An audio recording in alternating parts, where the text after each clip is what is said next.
Hello everyone, मैं आपका अपना वीके मस्ती को guys, welcome to my show बातें कुछ हम कही सी। आज मैं बहुत स्पेशल गेस्ट के साथ हूँ। वो किसी पहचान के मोहताज तो है नहीं। मैं डायरेक्ट आपको उनका फेस दिखाऊंगा और आप समझ जाओगे। तो आज मेरे साथ है समीर वानखेड़े साहब। वंदे मातरम। सर वंदे मातरम। सर कैसे हो? आशीर्वाद है। आज सर मेरी ऑडियंस कुछ नई चीजें जानने को आई है आपके पास, तो मैं चाहता हूँ कि आज आप दिल खोल के बात करोगे और जो आपके मन की, दिमाग की, दिल की सारी बातें मेरे साथ करोगे सर। जरूर। तो सर सबसे पहले मैं ये जानना चाहता हूँ कि तो स्टार्टिंग कर देते हैं आपके आईएएस बनने से। तो वहाँ से जर्नी सर एक बार लोगों को इम्प्रेशन देने के लिए आप बताइए। हाँ, देखिए, मैं 2005 में केंद्रीय पुलिस में भर्ती हुई थी मेरी। उसके बाद 2006 में फर्स्ट पोस्टिंग मेरी निजामाबाद एक इलाका है, नक्सल प्रभावित इलाका है, तो वहाँ पर मेरी पोस्टिंग हुई थी। तो 2 साल काम करने के बाद में फिर बाद में 2007 में सिविल सर्विसेज की एग्जाम दिया मैंने एंड केंद्रीय लोक सेवा आयोग उत्तीर्ण करने के बाद में 2010 में फिर पहली बार मुंबई में फिर कार्यरत रहा हूँ। मुंबई में मेरी पोस्टिंग हुई एयरपोर्ट पे सहायक आयुक्त। उसके बाद में फिर 2010 से 2013 एयरपोर्ट पे ही कार्यरत था। उसके बाद में फिर उसके पश्चात एंटी इवेजन में उपायुक्त रह चुका हूँ, वो सिर्फ ब्रीफली 6 महीने के लिए था। फिर बाद में नेशनल इन्वेस्टिगेशन एजेंसी ज्वाइन किया, तो वहां पर लगभग 4 वर्ष कार्यरत रहा हूँ 2017 तक। तो वही एडिशनल एसपी मुंबई ब्रांच में था, लेकिन भ्रमण पूरे ऑल इंडिया होता है। उसके बाद में फिर 2017 में सह आयुक्त ज्वाइंट कमिश्नर रह चुका हूँ डीआरआई में 2017 से 2020 तक। फिर बाद में 2020 में एनसीबी ज्वाइन किया मैंने, लोन बेसिस पे मुझे फिर एनसीबी में कार्यरत किया गया। तो वहां पर 1.5 साल था और उसके फिर पश्चात 2022 से अभी फिलहाल चेन्नई में कार्यरत हूँ एडिशनल कमिश्नर के तौर पर। तो सर आप जैसे जिस एनसीबी में आप यहाँ काम किया, तो कितनी कठिनाइयां आई सर? कठिनाइयां देखिए, तो प्रेशर तो रहता ही है ना सर? देखिए, ये तो हर कौन से जॉब में नहीं है, हर जॉब में होता है। प्रेशर होता है, कंपटीशन होता है, अप्स एंड डाउन्स होते हैं। और ऐसी परिस्थिति में जब लोगों की सेवा आपको करनी है और स्वच्छ भाव से करनी है लोगों की सेवा, तो और जब भी प्रभाव के खिलाफ आप जब भी तैरोगे पानी में, तो कठिनाइयां, दिक्कत तो आती है। So but how you deal with that, तो दैट इज वेरी इंपॉर्टेंट। तो सर मुंबई की क्या पूरे हिंदुस्तान की जो ऑडियंस है, तो नशा कर रही है, लेकिन मुंबई में स्पेशली ज्यादा होता है। तो क्या कहना चाहोगे सर यहाँ के यूथ को जो आके खराब हो रहे हैं या जो बर्बाद हो चुके हैं? देखिए, ड्रग्स पीने के बाद आप अपने शरीर को ही हानि नहीं पहुंचाते हो, क्योंकि शरीर के एक मंदिर के जैसा स्वच्छ पावन होता है। तो आप शरीर को भी नुकसान कर रहे हो, साथ में राष्ट्र को भी नुकसान कर रहे हो। क्योंकि जो ड्रग्स आप पीते हो, जो ये युवक पीते हैं, तो कुछ केसेस में ऐसा होता है कि ये ड्रग्स विदेश से आते हैं और इनका यही जो पैसे से खरीदते हैं, यही पैसे फिर विदेशी देश में जाता है, जो हमारे भारत के खिलाफ गतिविधियां कर रहे हैं। तो वही हमारे के देश के खिलाफ पैसे यूज होते हैं हरकतों में, आतंकवादी हरकतों में, attacks on paramilitary forces, bomb blast, terrorism activity, इसे नार्को टेररिज्म कहते हैं। तो ये देश के बच्चों को सोचना चाहिए, जो ये चीज में लिप्त है, उन्हें ये सोचना चाहिए कि खुद को भी खराब कर रहे हैं और राष्ट्र को भी खराब कर रहे हैं। और 30% युवक है इस देश में। सो युवक को देख के हमारे देश की जो कोई भी नेशनल वेल्थ जिसे कहते हैं, जीडीपी हो जाए, पर कैपिटा इनकम हो जाए, या फिर जो कोई भी वर्क स्ट्रेंथ फोर्स हो जाए, तो यही हमें सोचना है कि 30% युवक हमें कैसे चाहिए। हमें राष्ट्र की सेवा में एक मजबूत भक्कम राष्ट्र चाहिए या फिर गंजेरी और नशेरी लोग चाहिए? सही बात है। तो हमें इसका डिसीजन लेना। 2021 में सर, ये जो मेरे हिसाब से तो बॉलीवुड के जो स्टार थे वो आप थे सर, मुझे ऐसा लगता है। और इस बात से 80% लोग भी हिंदुस्तान के मेरे ख्याल से एग्री करते होंगे कि उस टाइम बॉलीवुड के स्टार आप ही थे, क्योंकि आपने इनका असली चेहरा दिखाया। देखिए, मैं कोई इंडस्ट्री विशेष पे टिप्पणी नहीं करना चाहूंगा, क्योंकि ड्रग्स एक यूनिवर्सल प्रॉब्लम है। ये कोई भी इंडस्ट्री में आपको मिलेगा, चाहे वो कॉर्पोरेट हो, चाहे कॉलेज हो, चाहे एजुकेशन हो, चाहे ये फिल्म की बात आप कर रहे हैं वो हो, कुछ जो सर्विसेज है उसमें है। तो ये एक स्पेसिफिक मैं उससे नहीं कहूंगा किसमें प्रमाण ज्यादा है किसमें प्रमाण कम है, ये मैं कहूंगा। और रही बात रूल इंप्लीमेंट करने की, देखिए मैं एक भारत सरकार का एक छोटा सा गवर्नमेंट सर्वेंट हूँ, सैलरीड एम्प्लॉयड हूँ। तो जहां पर भी मुझे अगर कार्यरत किया जाता है तो मुझे सिर्फ मेरे राष्ट्र का संविधान और उधर के कायदे फॉलो करना है। मैं ये नहीं कर सकता, मैं पक्षपात नहीं कर सकता, और मैं ये नहीं कर सकता आप मुझे चेहरा बताओ और मैं आपको कायदा बताऊंगा। तो फिर मेरा यूनिफॉर्म पहनने का कोई अधिकार नहीं, कोई फर्ज नहीं। सर एक इससे हटके मैं अभी लेटेस्ट कोई न्यूज चल रही है, मैं उसके बारे में पूछना चाहूंगा सर, अगर आप जवाब देना चाहो तो सर आपकी मर्जी है। अभी एक हमारी CISF की जवान ने कलना जी को थप्पड़ मारा, तो आप उस केस को किस नजर से देखिए मैं क्योंकि वो केस इन्वेस्टिगेशन हो रहा है उस केस में, और मैं खुद एक गवर्नमेंट सर्वेंट हूँ, एक कोड ऑफ कंडक्ट है, तो उस पर कोई टिप्पणी नहीं करना चाहूंगा मैं। बस वॉट एवर हैपेंड दुर्भाग्यपूर्ण, अनफॉर्चुनेट है, बट नो कमेंट्स। कोई इशू नहीं है सर। तो सर हम जो यूथ हैं, हम इस ड्रग्स को हटाने के लिए क्या कर सकते हैं? कुछ देखिए युवा खत्म करने के लिए क्या कर सकते हैं? देखिए आप एक आम जनता भी एक सिविल पुलिस है बेसिकली। जरूरी नहीं कि जो खाकी पहने हुए जो लॉ एनफोर्समेंट है वही, पब्लिक बहुत इंपॉर्टेंट रोल है ड्रग्स को रोकने में, रेसिडेंट एसोसिएशंस, पब्लिक। तो मेरा यही कहना है, जो माता पिता जो सुन रहे होंगे आपके इंटरव्यूज, मुझे ये कहना है कि जब भी आप कोई भी ड्रग ट्रेड को या फिर ड्रग एक्टिविटी को देखें तो उसे टॉलरेट ना करें। तुरंत अगर आप नॉर्मल पुलिस स्टेशन में भी संपर्क करें, या इंटरनेट पे भी बहुत सारी एजेंसियां हैं जो ये सब चीजों में करती है, तो उनको तुरंत आप इत्तला करें। अगर आपको ऐसा लगता है कि आपकी आइडेंटिटी रिवील होगी तो आप आपकी आइडेंटिटी सीक्रेट भी रख सकते हैं, लेकिन इसे टॉलरेट ना करें, क्योंकि बहुत लोगों का ये भी इंटेंशन होता है कि हमारा लेना देना नहीं है, ये डेंजरस लोग होते हैं तो हमें इनके पीछे नहीं पड़ना है, तो टॉलरेट करते। तो टॉलरेट करते करते आज ये परिस्थिति आ गई है, मुंबई दिल्ली जैसे शहरों में हर ऑल्टरनेट घर की ड्रग्स रिलेटेड समस्या बढ़ चुकी है। रेसिडेंट एसोसिएशन में भी जहां पर जो रिहायशी इलाके होते हैं वहां पर भी अगर ड्रग्स की सेवन होती है तो उसे भी तुरंत आप इन्फॉर्म करें, उसे टॉलरेट ना करें। अगर आपकी सोसाइटी इसको टॉलरेट नहीं करे तो ये भाग जाएंगे। सो इसे प्रोएक्टिवली करें, क्योंकि आज हम आज रुकेंगे नहीं, 10 सालों में यह हर घर में घुस जाएगा। हमारे भी बच्चे हैं, हमें हमारी भी पीढ़ियां आगे, हमें भी देखना है, मेरे भी बच्चे हैं, हमें सेव करना है। तो इसके लिए हमारा भी दायित्व बनता है कि इसे टॉलरेट ना करें, रेलिवेंट अथॉरिटीज को तुरंत इन्फॉर्म करें। अगर जूनियर अथॉरिटीज ना सुने तो आप सीनियर लेवल पे इसको लेके जाए, लेकिन टॉलरेट ना करें। तो सर जैसे कि आपको बता रहे हैं, मेरा बस हाथ जोड़ के रिक्वेस्ट है कि सर ने इतनी मेहनत की है और आप लोगों को पता नहीं है कि उस केस के बाद सर पे कितना प्रेशर था, बॉलीवुड का, गवर्नमेंट का, इधर का उधर का, तो सर ही जानते हैं। तो सर उस प्रेशर के बारे में अगर उस टाइम के कुछ कहना। देखिए प्रेशर्स तो होते ही हैं, ये ट्रांसफर, पोस्टिंग, आरोप प्रति आरोप, ये तो होते ही हैं। और right from first day of my service मुझे ये पता था कि ये सब चीजें अगर आप बिना पार्शालिटी के, बिना पक्षपात के या कोई प्रेशर के अगर आप ड्यूटी करेंगे तो ये सब चीजें आप झेलेंगे। ये मुझे फर्स्ट डे ऑफ सर्विस पता था।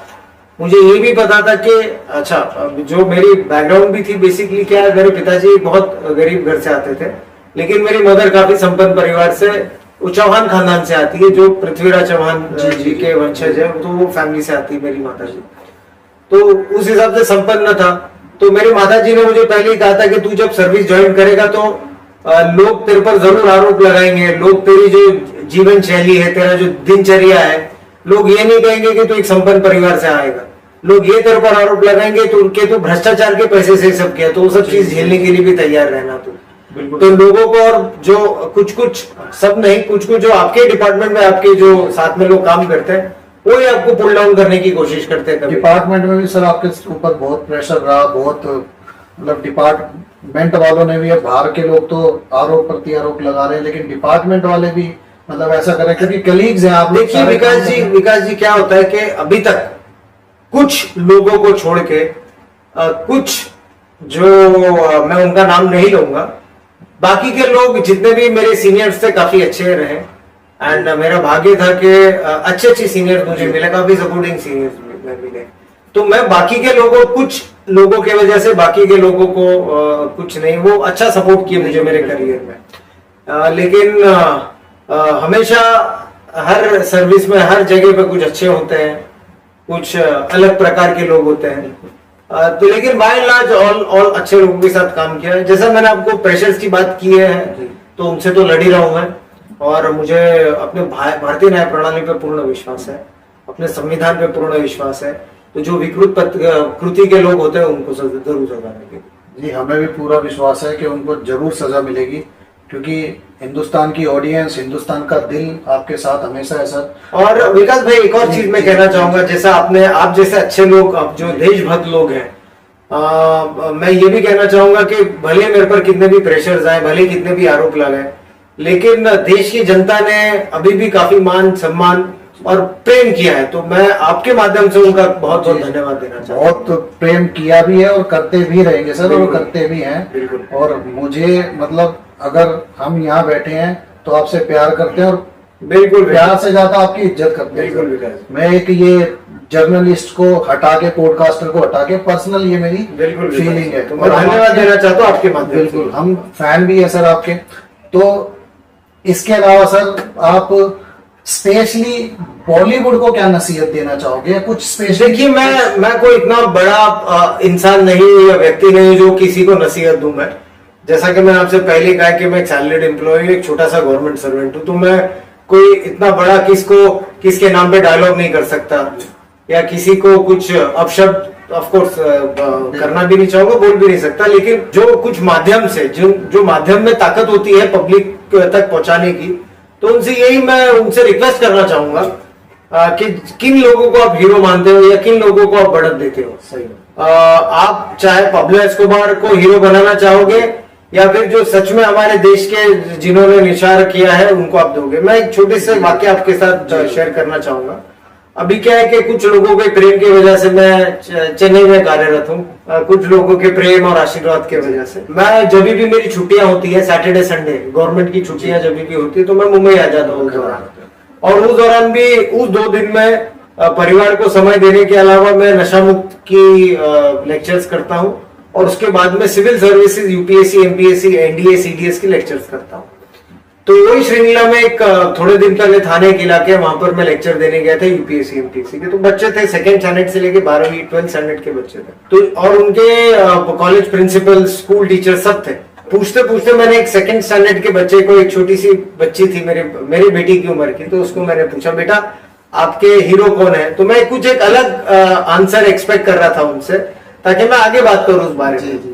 तो उस बच्ची ने, बेचारी, उसका भी कोई मिस्टेक नहीं है, बच्ची जो घर में बात करते हैं, जो देखते हैं, तो उसने एक एग्जांपल दी, मेरा एक्स, नाम नहीं लूंगा, XYZ खान, ये हीरो होते हैं। तो मुझे लगा बच्चे, तो मैंने फिर एक 8th स्टैंडर्ड के, 8 या 9th स्टैंडर्ड के बच्चे को मैंने पूछा कि आपके हीरो कौन है? उन्होंने कहा दूसरा कोई XYZ खान।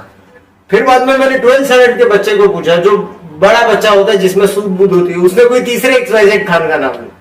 तो फिर बाद में मैंने उनके लेक्चर में प्रिंसिपल्स को पूछा कि आपने कभी बटुकेश्वर दत्त का नाम सुना है? तो उन्होंने कहा नहीं। मैंने फिर बाद में उनको ये पूछा, कभी आपने प्रीति लता वडेदार का नाम सुना है? उन्होंने कहा नहीं। अब फिर बाद में मैंने उनसे कहा कि कभी भी आपने सुखदेव सिंह का नाम सुना है? उन्होंने कहा नहीं। मैंने पूछा, कभी राजगुरु साहब का नाम सुना है? नहीं।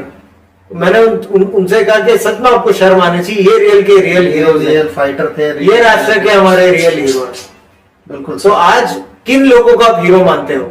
अगर आप मेरे लिए पर्सनली आप मुझे पूछेंगे, मेरे लिए तो छत्रपति शिवाजी महाराज, बाबा साहब अम्बेडकर, तानाजी मालुसरे, फिर बाद में ये आपके बाजी प्रभु देश पांडे, ये रियल हीरो होना चाहिए आपके, ताकि आपके लाइफ में कोई योगदान हो, आपकी जीवन जीने के लिए कोई मकसद हो आपका। बच्चों को भी सर, मतलब मुझे एजुकेशन करा रहे हैं, लेकिन वो बाहर जो सीख रहे हैं ना, एक तो ये फोन सबके हाथ में, आगे बच्चों के हाथ में, वो भी मतलब मेरे हिसाब से तो यही ओटीटी का भी रिस्पॉन्सिबिलिटी है कि क्या प्रकार के हीरोज होना चाहिए, सोशल मीडिया की भी होना चाहिए। आज कभी भी हमको हीरो पता है कि आइदर ये फिल्म हीरो हो या फिर cricket no doubt about it, इज्जत शान है राष्ट्र की, स्पोर्ट्स है, मेहनत पसीना बात है, लेकिन उसके आगे भी बहुत सारे हीरोज हमारे लाइफ में होते हैं। हमारे जैसे एपीजे अब्दुल कलाम, ये real life hero, Baba Amte, ये real life hero, Sindhutai Sakpal जो अनाथों के लिए, ये रियल लाइफ हीरो। अगर आज मुझे आप बोलेंगे कि आप सेल्फी किसके साथ लेना चाहोगे, तो मैं जरूर कहूंगा कि मैं कैप्टन विक्रम बत्रा के साथ में, कैप्टन सौरभ गालिया के साथ में सेल्फी लेना चाहूंगा। ये रियल के राष्ट्र के हीरोज होते हैं। तो सर राष्ट्रवाद तो आप मतलब हमसे ज्यादा जानते हो सर, संविधान आप हमसे ज्यादा जानते हो, हम तो सर नहीं जस्ट एक मुझे इम्प्लीमेंट करने का मौका मिला है, और आप भी, जैसा मैंने आपसे कहा है कि आप भी वर्दी सिविलियन भी सेम काम कर सकते हैं जो हम करते हैं। बिल्कुल सर, हम तो लगे रहते हैं सर, कोशिश करते हैं कि आप लोगों से हमें प्रेरणा मिलती है और आप ही मोटिवेशन हो हमारी। और तो सर यूथ को जैसे हम देख रहे हैं सर कि नशे में कुछ है और कुछ सही भी है, जो सही है वो नशे में ना आए, उनको क्या कहना चाहोगे सर? देखिए, दो तीन चीजें होती है क्यों आदमी नशे में जाता है। जो मेरे जितना भी थोड़ा बहुत एक्सपीरियंस है नार्कोटिक्स में, तो उसमें मुझे यही सिर्फ ये समझ आती है कि एक तो पीर प्रेशर होता है, जो आपके आजू बाजू या आपके एतराफ में जो लोग होते हैं, जो आपके साथ में लोग होते हैं स्कूल कॉलेजेस के, तो उनको देख के आप भी ड्रग पीना चालू करते हो। एक ग्रुप होता है, एक सोसाइटी एक्सेप्टेंस होती है। तो अगर आप जब तक ड्रग्स नहीं पिएंगे तो आप वो सोसाइटी में एक्सेप्ट नहीं होंगे। सो उसका मतलब होता है कि in order to consume drugs you will be very cool. अगर आपने ड्रग्स नहीं कंज्यूम किया तो यू आर वेरी अनकूल, इसका मतलब ये होता है। तो ये बहुत गलत एक परिभाषा है कूल की बेसिकली। सो इसमें ना जाए। दूसरी बात होता है कि अगर आप एक झूठी जिंदगी जीना चाहते हो, दूसरे लोगों को इंप्रेस करना चाहते हो, तो हाथ में सिगरेट, शराब की बोतल, हाथ में सिगरेट या फिर ड्रग्स या फिर वीड आप कंज्यूम कर रहे हो। तीसरी बात है जो वेस्टर्न कल्चर होता है, वेस्टर्न कल्चर में भी हाइड्रोपोनिक वीड, ये बाकी के भी ओटीटी प्लेटफॉर्म पे बहुत सारे आके देख के लोग इन्फ्लुएंस होते हैं। तो ये सब चीजों से दूर रहे। तो ये सब झूठी चीजें हैं, तो रियलिटी बहुत अलग होता है। तो सर हिंदुस्तान और बाहर के कल्चर में, बाहर भी ड्रग्स ज्यादा है, लेकिन अब मैं देख रहा हूँ जैसे अब बाहर वाले इंडियन कल्चर अपना रहे हैं और इंडिया वाले बाहर का कल्चर अपना रहे हैं। बिल्कुल बिल्कुल। मतलब तो हमारे देश के कल्चर, अगर आप पहले से ही पुराने मोहनजोदारो, हड़प्पा, लोथल, ये सब जो आप कल्चर देखेंगे, ये तो मेसोपोटामियन, ईरानियन कल्चर से भी बहुत पुराना कल्चर है। सो वो कल्चर को आप अडॉप्ट कीजिए, ना ही कि वेस्टर्न डेवलप कल्चर की तरफ आप देख रहे हैं। तो वो ये ड्रग्स और आज भी कुछ लोगों को मैं ये देखता हूँ, कुछ बात करते हैं ड्रग्स को लीगलाइज करना चाहिए। एक अलग मूवमेंट अलग प्रकार का निकला है कि इसमें मेडिसिनल प्रॉपर्टी होती है, ये होता है, फलाना होता है, तो आप उसे लीगलाइज कीजिए।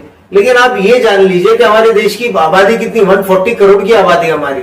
अगर आप यही नीदरलैंड्स के साथ कंपेयर करें, यूएस के साथ कंपेयर करें, नीदरलैंड्स की तो लैक्स में पॉपुलेशन। तो police, law enforcement to public ratio क्या है, पहले आप वो देखिए। दूसरी बात देखिए कि वहां पर एजुकेशन कोटेंट क्या है। तीसरी बात देखिए वहां पर जो ड्रग्स देते हैं तो वो एक कंट्रोल मैनर में देते हैं। मुझे नहीं चाहिए कि मेरे राष्ट्र में कि हर कोई बच्चा ड्रग पी के गली के कोने में पड़े रहे। तो ये सब चीजें भी जानना चाहिए कि can it be control public police ratio, education policy क्या है, कितने % हमारे एजुकेटेड लोग हैं, are we ready to legalise it. तो ये बहुत सारी चीजें लोगों को समझ में आना चाहिए। तो सर आपकी अगली सिटी आप क्या चाहते हो कि एज ए नार्कोटिक्स ऑफिसर में आप जाओ, तो कौन सी सिटी आप सिलेक्ट करना चाहते? देखिए, मैं तो एक सच्चा डिसिप्लिन भारत का एक नौकर हूँ सरकार का। तो मुझे जहां पर भी अगर सरकार भेजेगी मैं जाऊंगा। पहले ऑलरेडी आंध्रा में काम कर चुका हूँ, महाराष्ट्र में काम कर चुका हूँ, अभी तमिलनाडु में कार्यरत। तो जहां पर भी मुझे पोस्टिंग देंगे तो मैं काम करने के लिए। वैसे पर्सनल चॉइस आपकी सर? पर्सनल कहां पर भी, यानी मुझे देखिए, जब मैंने यूपीएससी एग्जाम लिखा था तो मेरी जो पर्सनल चॉइस थी वो IPS, IRS, Delhi police ACP और जितना रेलवे प्रोटेक्शन फोर्स के लिए मैंने अप्लाई किया। तो चारों सर्विसेज मेरी यूनिफॉर्म सर्विसेज थी। तो मैंने कभी आईएफएस या आईएएस चुना भी नहीं था, ना मेरी चॉइस थी, ना अभी भी चॉइस है मेरी वो। तो सिर्फ मैंने जो जहां पर रिस्क होता है, जो हार्ड जॉब्स होते हैं, मैंने वही चूज किया था। तो अभी भी वही चाहूंगा मैं कि जहां पर राष्ट्र के मार्ग में आपको बलिदान देने का आपको मौका मिले, मैं तो वही चॉइस करूंगा हमेशा। नहीं ठीक है सर, और आप ऐसी मोटिवेटेड बातें कर रहे हो, हमें लग रहा है हम क्यों नहीं पुलिस में भर्ती हुए सर। लेकिन ये भी बड़े जो सौभाग्यशाली होते हैं, ये मौका उन्हीं को मिलता है बिल्कुल। क्योंकि हजारों लाखों लोग अटेम्प्ट वो करते हैं, उसमें से एक दो ही अटेम्प्ट कर पाते हैं सर। और सर कुछ अपने बारे में कुछ और अपने दिल की बात ऑडियंस के आगे कुछ रखना चाहो सर? देखिए, और बाकी का भी मैं बाकी दो आपके चीजें- माध्यम से लोगों को ये भी यूथ को कहना चाहूंगा कि आप आपके एसी रूम्स में बैठ के आप आपके जो आपके पेरेंट्स ने आपको मोबाइल फोन दिया है या फिर जो आपको सुविधाएं मिली है उस पर आप बैठ के आराम से लोगों को क्रिटिसाइज करते हो, सरकारों को क्रिटिसाइज करते हो, डिपार्टमेंट्स को क्रिटिसाइज करते हो, लोगों को करते हो, एक माइंडसेट बना लेते हो। लेकिन मेरे को ये पूछना है कि आपने देश के लिए क्या किया, आपने देश के लिए क्या योगदान किया है? टिप्पणी करना, लोगों की क्रिटिसाइज करना बहुत आसान है, लेकिन आपने राष्ट्र को क्या दिया? तो मेरा यही कहना लोगों से कि 10 से 15 साल राष्ट्र की सेवा करें, आर्मी पुलिस नेवी ज्वाइन करें, राष्ट्र के मार्ग में थोड़ा लहू भाए, उसके बाद में आप फिर क्रिटिसाइज करने का आपको हक बनता है। तो ये थोड़ा राष्ट्र के मार्ग में 10 से 15 साल पहले आप व्यतीत कीजिए, बाद में टिप्पणी। लोग बोल देते हैं सर, लेकिन उनको कठिनाई ना ये नहीं पता बिल्कुल, कि बिल्कुल। आप कहाँ जा रहे हो, कब, क्योंकि ऐसा नहीं है, ये तो चलो नार्कोटिक्स है, इसमें दुश्मन भी बहुत मिलते हैं सर। तो नार्कोटिक्स की अगर आप बात कर रहे हैं तो नार्कोटिक्स की ये इतनी गंदे लोग होते हैं, मैंने इन्हें झेला है, मैंने मेरी टीम में इसे झेला है। ये अगर आपको डराने की कोशिश करेंगे फिजिकली, आप नहीं डरेंगे तो फिर ये आप पे अटैक करेंगे, आपके शरीर पे अटैक करेंगे, अगर फिर से नहीं डरेंगे तो आपकी इंटीग्रिटी पे अटैक करेंगे, आपके ऊपर आरोप लगाएंगे, आपकी जात पात, माँ बाप, भाई बहन सबके ऊपर आएंगे, फिर भी नहीं होगे तो फिर आपकी कंप्लेंट्स करेंगे। ये बहुत प्रेशर, बहुत शक्तिशाली होता है। तो मेरे ड्रग्स पकड़ने के मैंने जब एनडीपीएस एक्ट का पालन करने की कोशिश की, कौन से आरोप मेरे पर नहीं लगे? अभी भी हर 2-3 दिन में एक इंक्वायरी ओपन होती है मेरे खिलाफ में, हर दिन कोई ना कोई पेपर में चलता है, हर दिन आरोप प्रति आरोप होता है। इसकी मदर कौन है, इसकी सिस्टर कौन है, इसका नाम क्या है। यानी एक ड्रग एडिक्ट या फिर ड्रग के कार्टेल के ऊपर अटैक करने के बाद में आपके पूरे भाई बहन, माँ बाप, जात पात पे अटैक सब याद आती है। आपका कसूर या गुनाह या फिर क्या है, आपने आपका कर्तव्य किया, और मुझे उस चीज की कोई वो भी नहीं है, मैं फिर से वही करूंगा जो मैंने करता है। सही बात है सर। और एक नहीं, ऐसे 10 नहीं, ऐसे 1000 आ जाए मेरे सामने, मैं उनको झेलने के लिए सक्षम हूँ। सर आप इतनी बड़ी पोस्ट पे हो और कठिनाइयां भी आती है, फिर क्योंकि फैमिली, आपकी जो फैमिली बैकग्राउंड है सर, आप लोगों को ये समझ में नहीं आता, वो क्रिटिसाइज कर दें या कुछ भी कर दें, लोगों को ये समझ में नहीं आता जितने बड़े ऑफिसर्स होते हैं उतनी ही बड़ी जिम्मेदारी होती है। ऑफ कोर्स, ठीक है, ऑफ कोर्स। लोगों को ये लगता है ये इतने बड़े ऑफिसर्स हैं तो भाई कोई नहीं है, इसी में बैठ के ऑर्डर देते हैं। नहीं, लेकिन बिल्कुल ऐसा गलत नहीं है। होता। जितना तो ये आप ऑडियंस को बताओ सर कि बिल्कुल, जितनी और जितना बड़ी पोस्ट पे जाते हो उतनी बड़ी रिस्पॉन्सिबिलिटी होती है, और पब्लिक का दायित्व भी होता है आप पे टिप्पणी करना। कभी कोई अच्छी टिप्पणी करता है, कभी कोई गलत टिप्पणी करता है, लेकिन आपका दायित्व बनता है, you are answerable to public, and वो चीज सबको माननी ही है। और कोई सिविल सर्विसेज अगर ज्वाइन करता है मौज मस्ती करने के लिए तो वेलकम है, लेकिन अगर ईमानदारी से करने की कोशिश करेगा तो फिर मेंटली भी उनको टफ होना पड़ता है, क्योंकि प्रभाव के खिलाफ में आपको सामना करना पड़ेगा। जैसा मैंने आपको कहा कि हर दिन आप पे आरोप लगेंगे। जी जी। मैं कल या परसों के दिन somebody sent me a message कि और टाइम मिलता नहीं सोशल मीडिया वगैरह देखने का, वो कुछ लोग ऐसे असिस्ट कर लेते हैं। तो किसने मुझे भेजा कि कोई आपके कपड़े पे टिप्पणी कर रहा है, तो मैंने यही कहा है कि लोगों को वी नीड टू थिंक कि अगर आप एक खाकी यूनिफॉर्म पहनते हैं या फिर अगर आप गवर्नमेंट सर्वेंट सिविल सर्विसेज देते हैं तो इसका यही मतलब होता है कि आपको एक बहुत ही गरीब परिवार से आना है तभी आप सिविल सर्विसेज दे सकते हैं। आप संपन्न परिवार में आके सिविल सर्विसेज अगर आपने दिया, इसका मतलब है कि अगर आप नॉर्मल जिंदगी जिए तो आप भ्रष्ट हो, अगर आप अच्छे कपड़े पहने इसका मतलब आप भ्रष्ट हो। Can't you afford it? मेरी सैलरी अच्छी आती है, मेरी पारंपरिक पुश्तैनी मेरी संपत्तियां हैं, माय वाइफ इज अर्निंग, तो यानी आप नॉर्मल जिंदगी नहीं जी सकते। अगर आप अच्छी जीवन शैली जिए तो इसका मतलब जरूर आप भ्रष्टाचार के पैसे से किए। तो ये लोगों को सोचना है, अपना माइंड को डेवलप करना। लेकिन ऐसा नहीं होता, मैं बता दूं आप लोगों को, ऐसा नहीं होता है। जैसे कि सर ने बताया, सब लोग सैलरीड हैं और बैकग्राउंड भी मतलब स्ट्रॉन्ग है सर का। ऐसा नहीं है कि बिल्कुल ही आप लोग ये समझ रहे हो कि कोई अपने शौक से राष्ट्रीय सेवा करता है, कोई अपनी जिम्मेदारी से राष्ट्रीय सेवा करता है। मैं एक लॉ ग्रेजुएट हूँ, बेसिकली मैं लॉयर हूँ बाय डिग्री, तो मैं गवर्नमेंट सर्विस कर रहा हूँ अपनी choice ji, not necessary salary के लिए कर रहा हूँ, या फिर मेरे को मेरे राष्ट्र की सेवा करना है और मैं मेरे टर्म्स कंडीशंस पे ऐसे करूंगा। वो किसी फिल्म का डायलॉग था, मेरे को याद नहीं आ रहा, जितनी ईमानदारी से आप काम करोगे ना उससे 3 गुना प्रेशर में प्रॉब्लम्स आपके पास। बिल्कुल, और ये तो मैं प्रेशर्स को एंटरटेनमेंट के तौर पे लेता हूँ। ये तो मेरे लिए एंटरटेनमेंट है। कोई लोगों के लिए फिल्म देखना होता है, कोई लोगों के लिए थिएटर देखना होता है, मेरे लिए ये सब प्रेशर झेलना एंटरटेनमेंट है। क्या बात है सर, हम तो इंस्पायर हो रहे हैं आपसे सर, बहुत अच्छा लग रहा है सर। तो और कुछ सर? और जब तक विकास भाई ऐसा होता है कि आज अभी तो हैबिट ऐसी हो गई कि जब तक पेपर में आपका कोई कंट्रोवर्सी नहीं देख लूं तो ऐसा मैं अपने आप को पूछता हूँ कि समीर सब ठीक है ना तेरे साथ में, आज ही कुछ अलग क्यों है ना, तू काम बराबर ठीक नहीं कर रहा। जब तक कोई कुछ ऐसी गलत न्यूज नहीं देख लूं तो it's part and parcel of the job.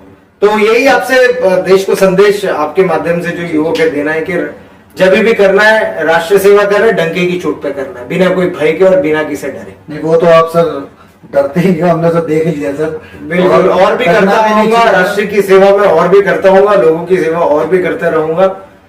बस यही है कि लगे रहो और सही मार्ग में अपने जीवन व्यतीत। तो सर डिपार्टमेंट को, सरकार को भी पता है कि आप ईमानदार हो और सक्षम हो, क्योंकि उन्हें भी पता है कि हम ईमानदार तो भाई प्रॉब्लम झेलनी पड़ती है। बिल्कुल, मैं तो इनका अभी भी शुक्रगुजार हूँ, सिस्टम का शुक्रगुजार हूँ कि कुछ लोगों के जो गलत आरोप प्रत्यारोप के कारण ठीक है कठिनाई होती है, वो मैं इसे काफी अच्छी तरीके से झेल रहा हूँ। लेकिन अभी भी मैं भारत सरकार का बहुत ही शुक्रिया अदा करना चाहता हूँ, हमारे सबसे इम्पोर्टेंट न्याय प्रणाली का शुक्रिया अदा करना चाहता हूँ, धन्यवाद देना चाहता हूँ कि उनके कारण मैं मेरे साथ आपके साथ में इंटरव्यू दे रहा हूँ और सर उठा के जी रहा हूँ। जी हमारे ईमानदार न्याय प्रणाली के वजह से, और कुछ लोग हमारे सरकार में जो अभी भी न्याय प्रिय है और हमेशा न्याय देते हैं हमारे साथ। आफ्टर ऑल सर सरकार भी और न्याय भी ईमानदार लोगों से ही होता है। बिल्कुल। और आप जैसे लोग जब तक जिंदा हैं तभी इस देश की हस्ती है सर, मेरा तो ऐसा मानना है। क्योंकि ईमानदार ऑफिसर्स होना, सब भ्रष्ट हो जाएंगे, सब चीजें वो हो जाएगी तो देश नहीं चल पाएगा सर। और आप जिस पोजीशन पे बैठे हो सर, उस पोजीशन पे तो मतलब ये लगा लो कि आप चेंज कर सकते हो, आपकी बात लोग सुन सकते हैं सर। आप 1% उनका माइंड चेंज कर सकते हो। हम लोगों की नहीं सुनेगा बंदा, लेकिन आप जिस पोजीशन पे हो, अगर आप अपने भाई समझ के, हिंदुस्तान के जो देशवासी हैं भाई बहन समझ के उनको अगर बोलोगे कि आप लोग छोटे भाई हो तो ये चीजें नहीं करनी है, तो शायद उसमें से हो सकता है 10% नहीं करें। बिल्कुल सही, ठीक है, मैं सबकी बात नहीं कर रहा, लेकिन 10% हो सकता है। बिल्कुल बिल्कुल बिल्कुल बिल्कुल, तो वो चीज है सर। तो सर बहुत अच्छा लगा, धन्यवाद आपका विकास जी। आप इतना अच्छा समय हमारे साथ में सर आपने सर कुछ प्रेरित हो युवक, बहुत बहुत धन्यवाद। आपने टाइम दिया sir, thank you so much. धन्यवाद। तो आज थे हमारे साथ